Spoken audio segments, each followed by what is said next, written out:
most important things you can do for yourself is to be good at multiple things. And I'm not saying you have to become an expert at multiple things, but I'm saying you have to spend time with different aspects. Understand that if you're good at one thing, you can carry that over to the next thing. And it's your ability to pull from all these different avenues that will allow you to use your creative power for good. Think of Leonardo da Vinci. Was Da Vinci a painter? Was he an inventor? Was he an artist? What was he? Was he a genius?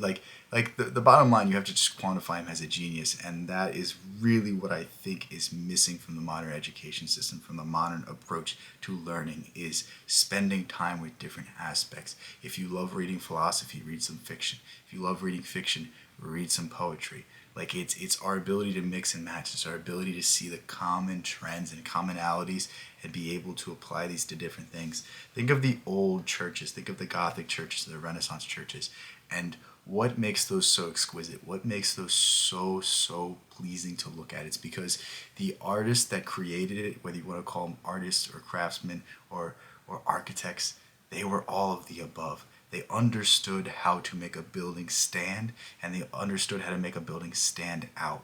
And that's what we're going to talk about today.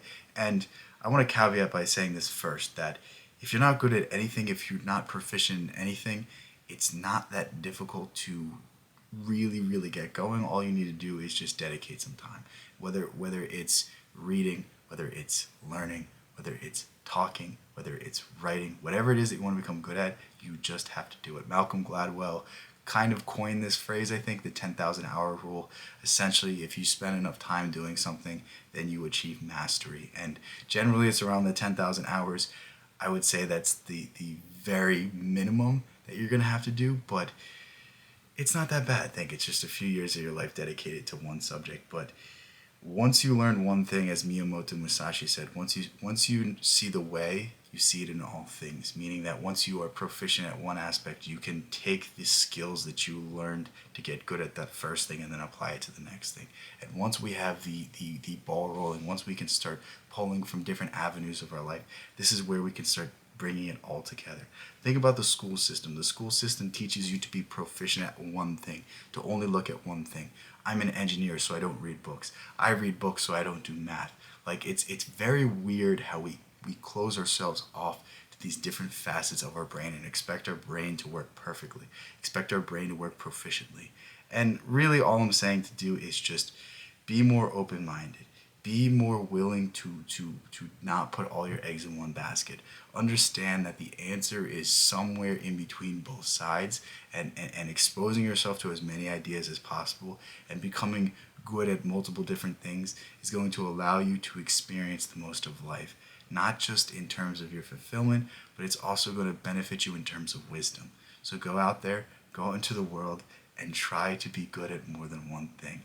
Have a hobby, have a pastime on top of your career. Develop skills that are going to make you better in the business sphere. Develop skills that are going to make you better in the personal sphere. And it's the combination of all these things. It's the moment you become a Renaissance man that you really take your place in this world, that you really start to get what you have always been looking for, and it's just handed to you because you are unlike everyone else. You are not doing what everyone else is doing.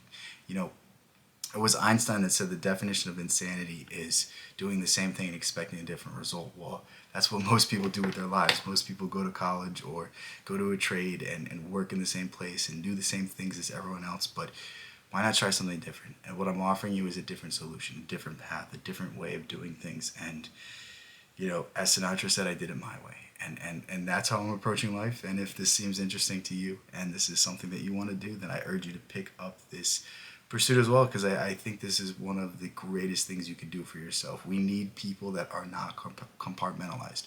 We need people that can see the commonalities in all things, that can see and pull from different aspects of their experience to benefit this world. And if we all could become a little more holistic in this sense, then I think the world would be a much better place. So with that said, I love you guys so much. Thank you guys so much. Peace out. I'll get to the next one.